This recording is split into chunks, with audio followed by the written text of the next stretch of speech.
에베소서 4장 17절에서 24절 한 절씩 교독하겠습니다. 그러므로 내가 이것을 말하며 주 안에서 증언하노니 이제부터 너희는 이방인이 그 마음에 허망한 것으로 행함같이 행하지 말라.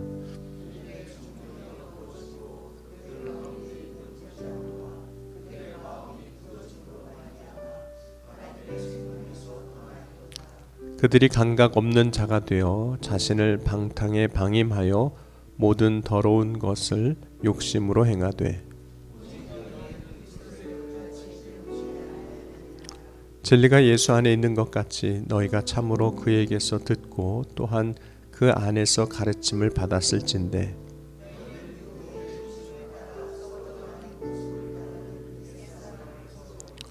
오직 너희의 심령이 새롭게 되어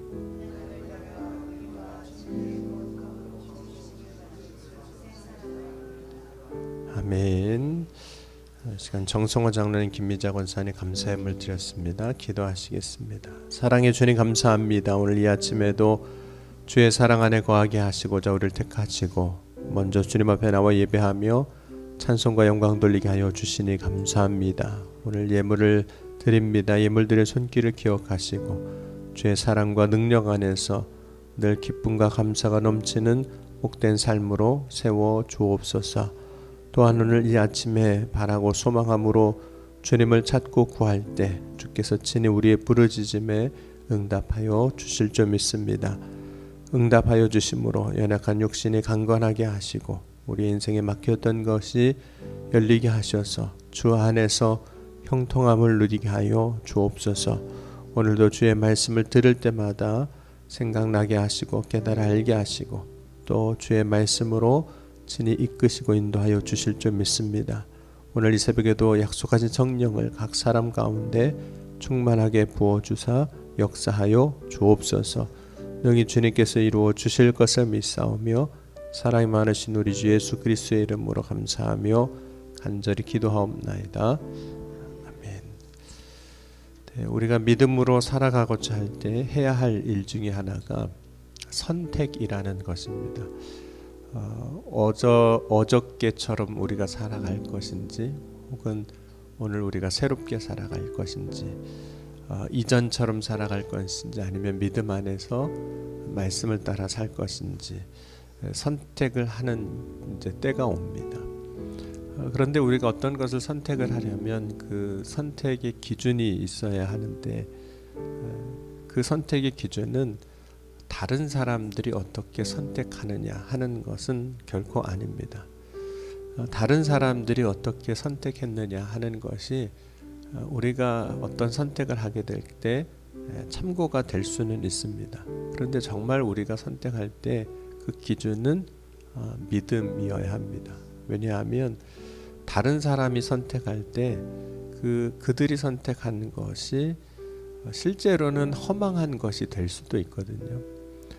생명이 아닌 것을 선택한 것인데 그것을 따라갈 수도 있습니다. 요즘 오늘 이제 우리나라가 굉장히 심각하게 다루게 되는 문제 중에 하나가 최근에 마약 문제인데 그 이유 중에 하나가 이제 너무 일반화가 이제 되어 있다는 거죠. 과거에는 마약 청정국이라 이렇게도 불리기도 했는데 이제는 아니라는 겁니다. 왜 이렇게 됐을까 생각해 보면 여러 가지 이유들을 이야기하지만 쉽게 접근할 수 있는 그것도 이유가 됐지만 사람들이 그것에 대해서 너무 괜찮은 것으로 생각을 하고 있다는 거예요. 왜냐하면 다른 사람들도 하니까 이런 식으로 이제 받아들인다는 거죠. 그럼 사람들이 많이 하니까 그것은 괜찮은 것쯤으로 생각하는 것이 큰 문제가 될 수 있습니다. 그럼 마태복음 7장 13절 14절 말씀에 좁은 문으로 들어가라 멸망으로 인도하는 문은 크고 그 길이 넓어 그리로 들어가는 자가 많고 생명으로 인도하는 문은 좁고 길이 협착하여 찾는 자가 적음이라.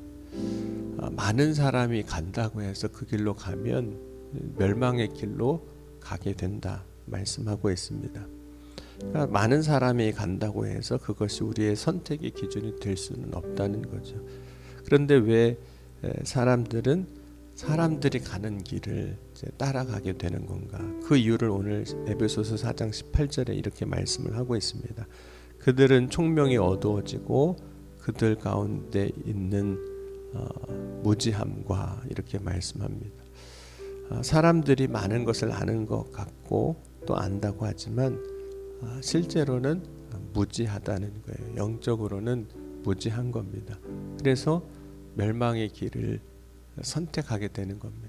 그가 멸망인 것을 알면 선택을 안 하겠죠.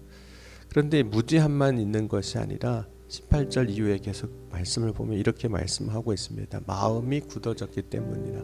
그들의 마음이 굳어짐으로 말미암아 하나님의 생명에서 떠나 있도다. 이렇게 말씀합니다.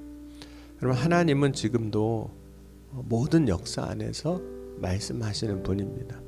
예수님이 이 땅에 오시기 전에는 하나님이 선지자를 통해서 말씀을 해주셨고, 또 예수님 시대 2000년 전에 예수님을 통해서, 그리고 오늘 우리에게는 우리가 가지고 있는 이 기록된 성경을 통해서 말씀을 하시고, 또 성령을 통해서 계속해서 이제 말씀하고 계십니다. 문제는 하나님이 여러 가지 방법을 통해서 우리에게 말씀하셨지만 마음이 굳어져서 하나님의 말씀을 들으려고 하지 않는다는 겁니다. 그러니까 듣지 않기 때문인 거죠. 또 사람들을 따라가게 되는 이유 중에 하나는 19절 말씀 보면 이렇게 말씀을 해요. 그들이 감각 없는 자가 되어 자신의 방탕에 방임하여 모든 더러운 것을 욕심으로 행하되. 인간의 욕심 때문이라는 거죠. 사람들이 없는 곳으로 가면 뭔가 내가 잘못된 것이라고 생각을 하게 됩니다. 거기에서 내가 기회를 잃었다고 생각하고 얻을 것을 얻지 못했다라고 생각합니다. 그런데 하나님은 사람들이 있는 곳에서만 역사하시지 않습니다. 사람이 없는 곳이라 할지라도 하나님의 뜻이 있는 곳이라면 그곳에 능히 일하시고 역사하시는 하나님이십니다. 그런데 우리는 자꾸 사람들이 많이 가면 이제 그쪽으로 자꾸 가게 되는 거예요. 거기가 뭐가 있는 것 같고, 거기에서 벗어나면 안 될 것 같고. 그럼 믿음으로 살아갈 때 우리가 해야 할 것은 오늘 말씀에 이제 옛사람을 벗어버리는 것이라고 고백을 합니다. 옛사람을 벗어버린다는 것은 우리가 예수 그리스도를 믿기 전에 살았던 삶의 방식, 생각, 오늘 구습이라고도 말하는데 그것을 버리는 겁니다. 앞서 말한 세상의 사람들을 따라 사는 삶을 사는 방식이기도 합니다. 그러면 우리가 옛사람을 벗어버리려면 이제 어떻게 해야 되나? 오늘 새 사람을 입으라 그랬거든요. 새 사람을 입는다는 게 어떤 걸까요? 새 사람을 입는다는 것은 뭔가 우리가 하는 것이 아니라 마음을 새롭게 하는 것이라고 했습니다. 마음을 새롭게 하고 하나님의 말씀을 따라가는 것. 그러면 어떻게 해야 여러분 우리가 마음이 새로워질까요? 우리가 우리의 마음을 새롭게 해야 하는 이유는 사실 모든 삶이 이 마음에서부터 시작이 됩니다. 물론 어떤 경우에는 마음을 먹어도 작심삼일로 끝나는 경우들이 있죠. 마음을 먹어도 그것을 끝까지 감당하지 못하는 경우를 우리는 때로는 스스로 많이 경험했기 때문에 이 실패의 경험이 많아지면 이런 생각도 실제로 합니다. 마음을 새롭게 먹는 것 자체를 하지 않아요. 어차피 뭐 한 3일이면 다시 제자리로 돌아올 텐데 뭘 새롭게 마음을 먹어 이렇게 생각하는 거죠. 근데 결국에는 마음을 새롭게 하는 것에서부터 우리의 삶이 새롭게 시작이 됩니다. 그때부터 이제 새 사람이 되는 거예요. 그럼 어떻게 마음을 새롭게 할 수 있을까? 마음으로 사실 우리가 결정하는 거거든요. 마음으로 어떻게 하겠다고 결심하는 겁니다. 내 마음을 정하는 거예요. 나는 이제 이렇게 하겠다 정하는 겁니다. 그 일에서부터 우리의 마음이 이제 새롭게 되는 겁니다. 그런데 우리가 마음을 새롭게 하면 하나님은 약속하신 성령을 통해서 우리가 마음으로 정하고 확정하고 또 결단한 것을 할 수 있도록 도와주시고 역사하시는 하나님이십니다. 그래서 그 마음을 지키게 하시는 거예요. 그래서 마음만 지키는 것이 아니라 그 마음을 지킨 것을 통해서, 마음을 통해서 우리의 삶이 진짜 새롭게 되어지는 겁니다. 그럼 마음을 정하는 것, 곧 자신의 삶을 그렇게 살겠다고 결정하는 것이 실제로 당장 우리의 삶의 변화로 나타나지 않을 수도 있습니다. 마음은 그렇게 먹었는데 실제로 삶에서 이런 어떤 변화로 나오진 않는 거죠.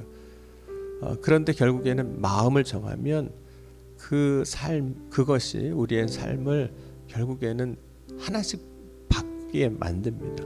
그래서 지금은 다 바뀌진 않았어도 결국에는 내 삶이 온전하게 새롭게 되는 것을 이제 경험하게 되는 겁니다. 그래서 정말 우리가 옛 사람을 벗어버리고 새 사람을 입으려고 해야 할 때 할 진짜 일은 우리의 마음을 새롭게 하는 거예요. 마음을 정하는 거예요.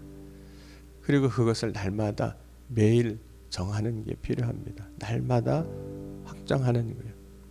그런데 우리는 기대한 것처럼 지금 당장은 아닌 것 같아도 하나님이 분명히 새롭게 하시는 날이 이르게 하시는 겁니다. 그럼 고린도후서 4장 16절 이렇게 말씀합니다. 그러므로 우리가 낙심하지 아니하노니 우리의 겉사람은 낡어지나 우리의 속사람은 날로 새로워지도다 그랬습니다. 그러므로 오늘 우리가 마음을 새롭게 할 수 있는 저와 여러분이 될 수 있기를 주의 이름으로 간절히 축원합니다. 마음을 새롭게 하고 나아갈 때 하나님이 우리의 삶에 새 삶을 주시는 겁니다. 그래서 삶이 진짜 변화됐구나, 달라졌구나 하는 그런 역사를 보게 하시는 거죠. 그러면 새롭게 하실 주님을 기대하고 오늘 내가 결심을 했는데 내일 또 결심을 해야 하는 상황이 온다 할지라도 오늘을 마음을 정하고 오늘을 그렇게 믿음으로 살아갈 수 있기를 주의 이름으로 간절히 축원합니다. 기도하시겠습니다. 지금도 살아계시고 역사하신 하나님, 오늘 이 아침에도 주님을 바라고 소망하며 믿음으로 나아갑니다. 죄악에 거했던 옛사람을 벗어버리고 새 사람이 되길 원하오니 주여 역사하여 주옵소서. 우리의 마음을 새롭게 하고 주님 앞으로 나아갈 때마다 주님의 놀라운 역사를, 은혜를 이루어 주실 것을 믿습니다. 이 아침에 사모함으로 주님 앞에 나아갑니다. 부르짖을 때 응답하여 주옵소서. 간구할 때 주여 역사하여 주시옵소서. 오늘 이 새벽에도 연약한 것이 있다면 주님 고치시고 회복하게 하여 주옵소서. 육신에 병든 것이 있다면 깨끗이 낫게 하시고 새 힘을 얻어서 오늘도 우리의 삶에 맡겨주신 모든 사명과 직분을 잘 감당하기에 부족함이 없도록 은혜 내려 주옵소서. 오늘 이 새벽에도 주의 성령께서 역사하여 주실 때 우리의 마음을 뜨겁게 하시고 또 우리가 마음을 새롭게 하여서 변화되는 놀라운 축복의 삶으로 나아가게 하여 주옵소서. 날마다 새롭게 하시고 날마다 거듭나게 하시며 날마다 주의 역사 가운데 기쁨과 감사와 참송이 넘치는 믿음의 삶으로 서게 하여 주옵소서. 오늘 이 새벽에도 주님께서 각 사람 가운데 역사하여 이루어 주실 것을 믿사오며 사랑이 많으신 우리 주 예수 그리스도의 이름으로 감사하며 간절히 기도하옵나이다. 아멘.